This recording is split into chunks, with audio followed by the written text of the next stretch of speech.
The question says what should be shown at the bottom part of the statistical table to provide additional information or clarity. तो footnotes को add किया जाता है for additional clarity. तो footnotes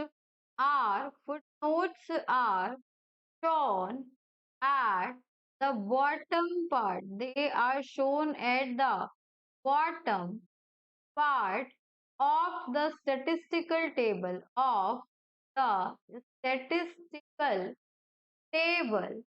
provide additional information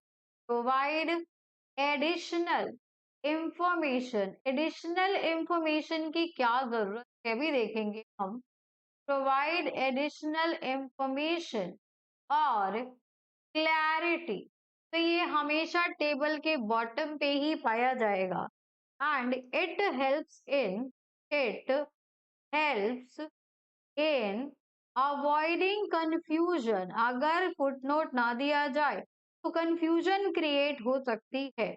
Avoiding confusion and this provide important contextual details. It provides important contextual details that cannot be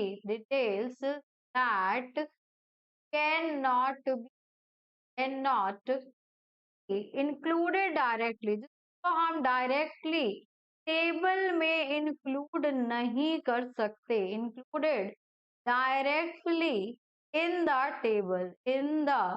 table अब एक example के through समझते हैं कि फुटनोट क्या होता है, कहाँ लिखा होता है और क्या हेल्प करता है. तो यहाँ पे एक एग्जाम्पल लेते हैं. तो यहाँ पे आएगा आपके पास सिटी और यहाँ सिटी आ गई पॉपुलेशन. अब यहाँ पे अगर मेरे पास सिटी ए और बी है तो एक सिटी ए हो गई, एक सिटी हो गई. सिटी ए की पॉपुलेशन है 38 लाख, सिटी बी की पॉपुलेशन है 39 लाख. अब ये टेबल मेरे लिए है कि मुझे पता है कि 38 लाख से 39 लाख पॉपुलेशन है बी. बट अगर कोई और सिटी है तो उसे नहीं, कोई और पर्सन आएगा उसके लिए नहीं पता कि डेटा क्या रिप्रेजेंट. यहाँ पे एक फुटनोट आएगा और जहां पे हम रिप्रेजेंट करेंगे यहाँ पे एडिशनल इंफॉर्मेशन प्रोवाइड की जाएगी. The population of city is represented in lakhs. यानी कि जो पॉपुलेशन है वो लैक्स के अंदर रिप्रेजेंट हुई. तो फुटनोट देख के अब ये टेबल कोई भी पर्सन हो उसे समझ में आ जाएगा कि ए की पॉपुलेशन 38 लाख है एंड बी की पॉपुलेशन 39 लाख है. तो ये होता है फुटनोट का काम. तो यहाँ पे होगा आपके पास फुटनोट्स जो कि ऑप्शन नंबर 4 है. For this case option number 4 is the required answer.